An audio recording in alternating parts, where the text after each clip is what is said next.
Our greatest philosopher said, return to nature and we can learn everything from nature. Here also we are discussing such a topic, the essay Walking by David Henry Thoreau. David Henry Thoreau is a famous American poet and he wrote the famous essay Walking. And this essay was first published in 1862 in the Atlantic Monthly and included in the collection Excursions.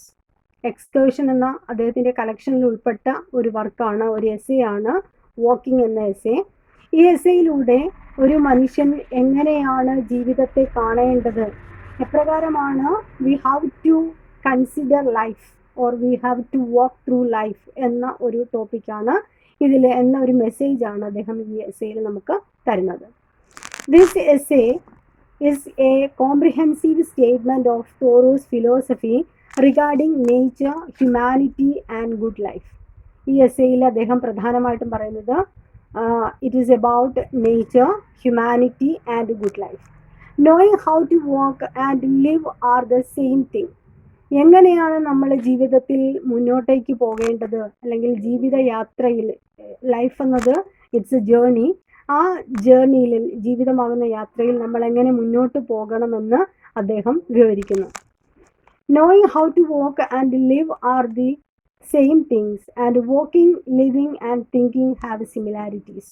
ഇനി അദ്ദേഹം പറയുന്ന walking, thinking, അതേപോലെ തന്നെ living, ഇതിന് ഒരു similarity ഉണ്ട്, സാമ്യമുണ്ട് എന്നാണ് പറയുന്നത്. കാരണം these ideas R Inter connected, പരസ്പരം ബന്ധപ്പെട്ട് കിടക്കുന്ന ഒന്നാണ് walking, thinking and living. In the opening paragraph of the essay, Thoreau introduces the running metaphor that walking is like a pilgrimage to the Holy Land. And this is the central message of this essay. അദ്ദേഹം ഈ എസ്സേയുടെ തുടക്കത്തിൽ പറയുന്നു, walking, അല്ലെങ്കിൽ അദ്ദേഹം ഒരു metaphor ആയിട്ടാണ് ഉപയോഗിച്ചിരിക്കുന്നത് walking. Walking is a metaphor and it represents life. It is just like a pilgrimage to the holy land. ഒരു പരിശുദ്ധമായ സ്ഥലത്തേക്ക് നമ്മൾ തീർത്ഥാടനം ചെയ്യുന്നത് പോലെയാണ് ഈ വാക്കിംഗ് എന്നാണ്. വാക്കിംഗ് എന്നത് ഹിയർ ലൈഫാണ് ഉദ്ദേശിക്കുന്നത്. ഈ ജീവിതയാത്ര എന്ന് പറയുന്നത് it is just like a pilgrimage to holy land. And this is the central idea of the story or this essay. ഈ എസ്സേയുടെ സെൻട്രൽ ഐഡിയ ഇതാണ്. And the holy land is also a metaphor for nature. ഇവിടെ നമ്മൾ പറഞ്ഞു walking is just like a pilgrimage to the holy land. ഇവിടെ holy land എന്ന് പറയുന്നതും മറ്റൊരു മെറ്റഫറാണ്. And it represents nature. പ്രകൃതിയാണ് ഇവിടെ ഹോളി ലാൻഡ് എന്നതുകൊണ്ട് ഉദ്ദേശിക്കുന്നത്.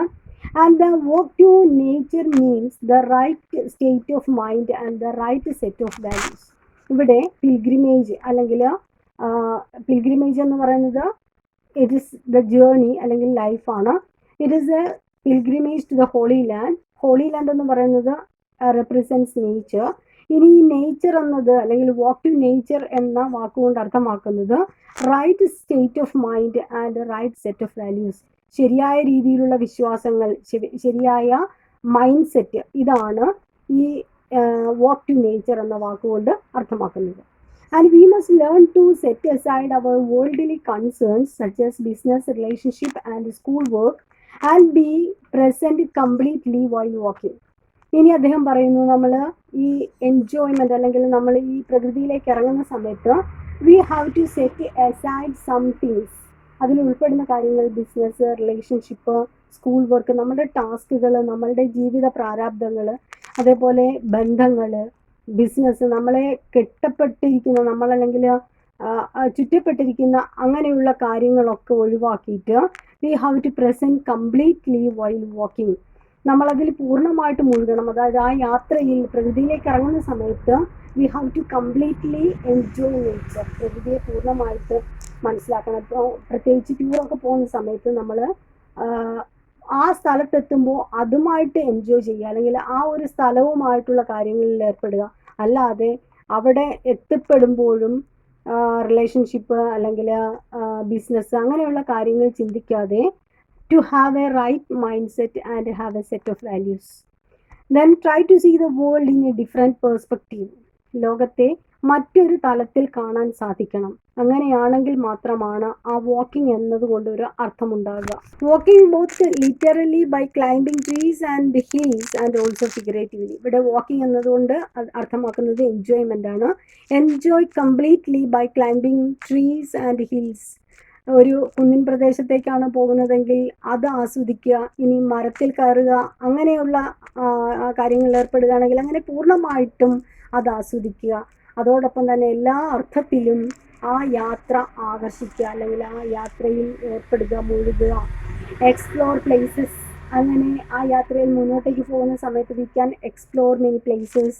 Then get lost from worldly pleasures, അല്ലെങ്കിൽ മെറ്റീരിയൽ വേൾഡ്, അല്ലെങ്കിൽ ബിസിനസ് റിലേഷൻഷിപ്പ്, അതിൽ നിന്നൊക്കെ സ്വതന്ത്രമാകുക.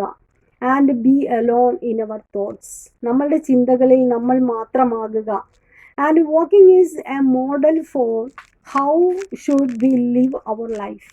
ഇവിടെ വാക്കിംഗ് എന്നതുകൊണ്ട് അർത്ഥമാക്കുന്നത് പല അർത്ഥങ്ങളുണ്ട്. അതിൽ മറ്റൊരർത്ഥം how we should live our life. നമ്മളുടെ ജീവിതം നമ്മൾ എങ്ങനെ ജീവിക്കണമെന്ന് തീരുമാനിക്കുന്നതാണ്, അതിൻ്റെ ഒരു രൂപമാണ് വാക്കിംഗ്. നമ്മളുടെ ജീവിതം മറ്റുള്ളവരുടെ, നമ്മൾ പറയാറുണ്ട് നമ്മളുടെ സന്തോഷം നമ്മൾ ഒരിക്കലും മറ്റുള്ളവരുടെ കയ്യിൽ കൊടുക്കരുത്.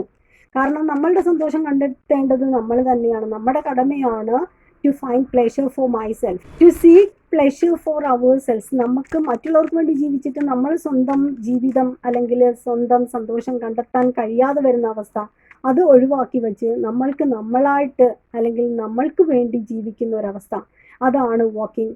And mindfully sensitive to the world around us. അതോടൊപ്പം തന്നെ mindfully sensitive to the world around us. നമ്മളുടെ ചുറ്റുമുള്ള ലോകത്തെ ആസ്വദിക്കാൻ കഴിയുന്ന ആ ഒരു അവസ്ഥയാണ് വാക്കിംഗ്. അതാണ് enjoyment of nature.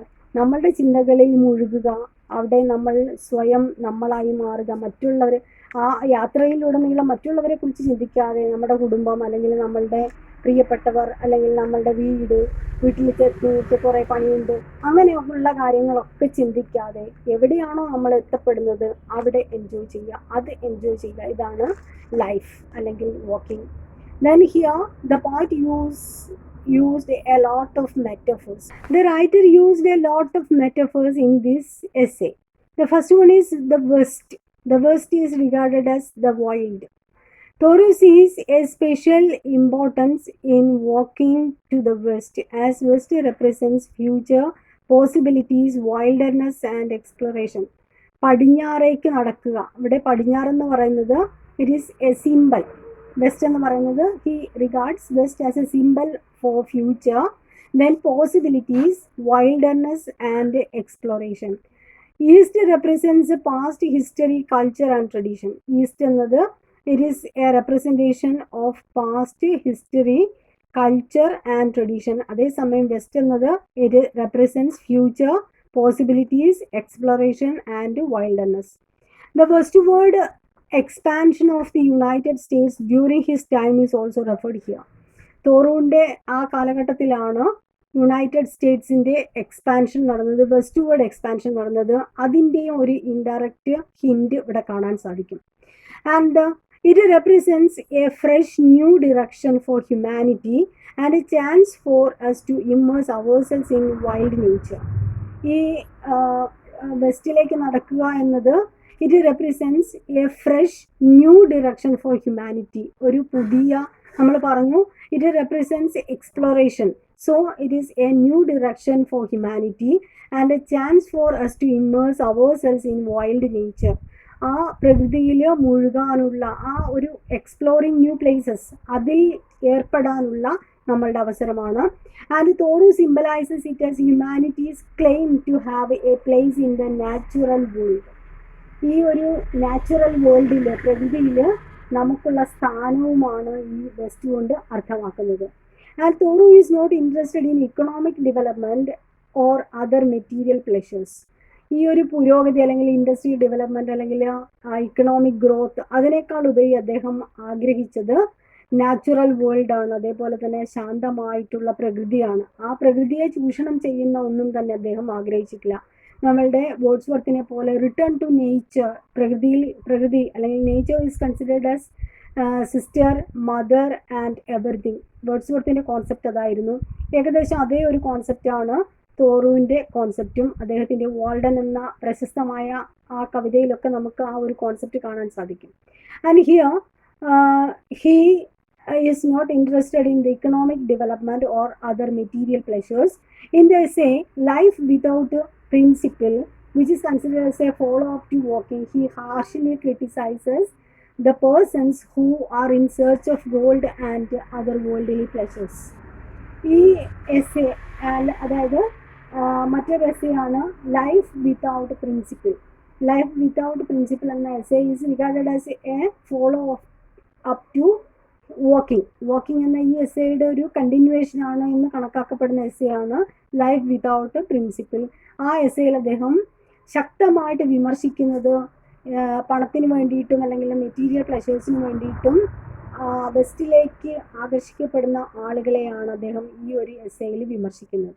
Next metaphor he used here is walking and thinking ആണ് മറ്റ് മെറ്റഫേഴ്സ്. ഫസ്റ്റ് നമ്മൾ പറഞ്ഞു വാക്കിംഗ് ടു ദ വെസ്റ്റ് എന്ന് പറയുന്നത് സിമ്പലാണ്, അതേപോലെ തന്നെ ഒരു മെറ്റഫറുമാണ്. Here also he used another two metaphors, walking and thinking, and he says that both of them are mutually interdependent things. അദ്ദേഹം പറയുന്നത് ഈ വാക്കിംഗ് ആൻഡ് തിങ്കിങ്, നടക്കുക അതേപോലെ തന്നെ ചിന്തിക്കുക, ഇത് രണ്ടും പരസ്പരം ബന്ധപ്പെട്ടിരിക്കുന്നു. And we cannot walk without thinking about the world in the right way, and we cannot think well if we do not walk or if we do not take walks. അദ്ദേഹം പറയുന്നു നമ്മൾ ശരിയായ രീതിയിൽ ചിന്തിച്ചില്ല എങ്കിൽ നമുക്ക് മുന്നോട്ടേക്ക് പോകാൻ കഴിയില്ല. ഇവിടെ ജീവിതയാത്രയിൽ മുന്നോട്ടേക്ക് പോകുന്ന കാര്യമാണ് പറയുന്നത്. Here we should have proper thinking while we are living. നമ്മൾ മുന്നോട്ടേക്ക് നമ്മുടെ ജീവിതം മുന്നോട്ടേക്ക് പോകുമ്പോൾ ശരിയായ ചിന്തയില്ല എങ്കിൽ, ശരിയായ മൈൻഡ് സെറ്റ് ഇല്ല എങ്കിൽ നമ്മുടെ ജീവിതം മുന്നോട്ടേക്ക് പോകില്ല.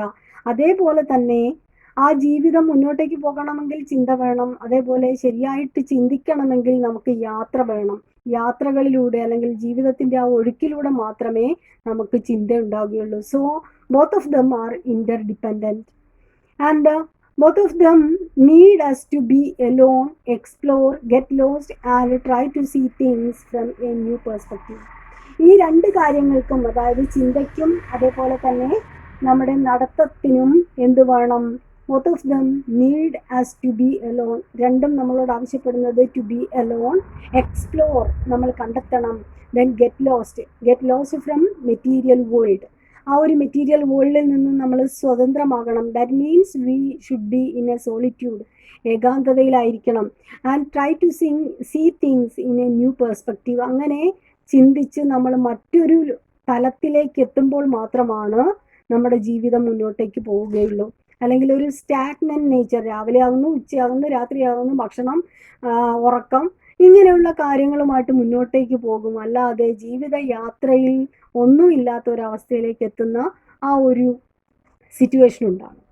അത് വേണ്ട എങ്കിൽ ഈ ഒരു ജീവിതം ശരിയായ രീതിയിൽ ശരിയായ മൈൻഡ് സെറ്റോടുകൂടി ജീവിത മൂല്യങ്ങളുമായിട്ട് മുന്നോട്ടേക്ക് പോകണമെങ്കിൽ we have to think. So both of them are interdependent. Then he reveals that a good walk has an elliptical or orbital shape. അദ്ദേഹം പറയുന്നു ഒരു നല്ല യാത്രയ്ക്ക്, ഒരു നല്ല ജീവിതത്തിന് it should have an elliptical or orbital shape ആയിരിക്കും ഉണ്ടാകുക. Then he used the aphorism. Aphorism means small and witty statements. Aphorism എന്ന വാക്ക് നമ്മൾ കൂടുതലും കണക്ട് ചെയ്യുന്നത് ഫ്രാൻസിസ് ബേക്കൻ്റെ എസ്സേകളുമായിട്ടാണ്. ആ ഫ്രാൻസിസ് ബേക്കൻ്റെ വേർഡ്സ് വളരെ ചെറിയ ചെറിയ വാക്കുകൾ, നമുക്ക് ബ്രിവിറ്റി സ്റ്റേറ്റ്മെൻറ്റ്സ് ആണ്. വളരെ ചെറിയ സ്റ്റേറ്റ്മെൻ്റ് ആയിരിക്കും, പക്ഷേ ഒരുപാട് കാര്യങ്ങൾ അതിൽ നിന്ന് നമുക്ക് ചിന്തിച്ചെടുക്കാൻ കഴിയും. അല്ലെങ്കിൽ ഒരുപാട് അർത്ഥതലങ്ങളുള്ള ചെറിയ സെൻറ്റൻസിനെയാണ് അഫോറിസംസ് എന്ന് പറയുന്നത്. Here he used the aphorism wilderness is the preservation of the world. ജീവിതത്തിനെ കാത്തു സൂക്ഷിക്കുക എന്നതാണ് വൈൽഡർനെസ് എന്നാണ് അദ്ദേഹം പറയുന്നത്. Wilderness is the preservation of the world. Here nature, wilderness എന്നത് represents nature. Nature is the preservation of the world, and so it is our duty to preserve nature. നമ്മളുടെ പ്രകൃതി കാത്തു സൂക്ഷിക്കുക എന്നത് നമ്മുടെ കടമയാണ്. So walking is in fact a way to merge with nature. ഇനി walking എന്നത് it is a way to merge with nature, പ്രകൃതിയുമായിട്ട് ചേരാനുള്ള ഒരു മാർഗമാണ്, ഒരു വഴിയാണ് walking. And it is really a purification of the self. ആ യാത്രയിലൂടെ നമുക്ക് we can purify our selves. യാത്രയിലൂടെ അങ്ങനെ ഒരു ഫ്രഷ് യാത്ര നടത്തുന്ന സമയത്ത് വി വിൽ ഗെറ്റ് ഫ്രഷ്നെസ്, ആ ഒരു പുതുമ ഉണ്ടാകുന്നു. So it is a society that leads humans astray. സമൂഹമാണ് മനുഷ്യനെ തെറ്റായ രീതിയിലേക്ക് കൊണ്ടുപോകുന്നത്. And all good things are wild and free and it is the theme of the essay. ഈ എസ്സേയിലൂടെ അദ്ദേഹം പറയുന്നത് all good things are wild and free. ഇതും ഈ എസ്സേയുടെ ചിലപ്പോൾ എസ്സേക്ക് അങ്ങനെ ആയിരിക്കും ചോദിക്കുക, all things or good things are free and wild, explain. ഇതാണ് തോറുവിൻ്റെ concept, all good things are wild and free. ഇവിടെ നമ്മൾ പറഞ്ഞു വാക്കിംഗ് എന്നത് ചിലപ്പോൾ എക്സാമിന് ചോദിക്കുക, what is the title significance of walking. Walking എന്നത് അർത്ഥമാക്കുന്നത് ഇറ്റ് റെപ്രസെൻറ്റ്സ് ലൈഫ്, ജീവിതത്തെയാണ്. If we move forward, we should have a proper set of mind and proper set of values. These are the main points. Hope you enjoyed it. Thank you.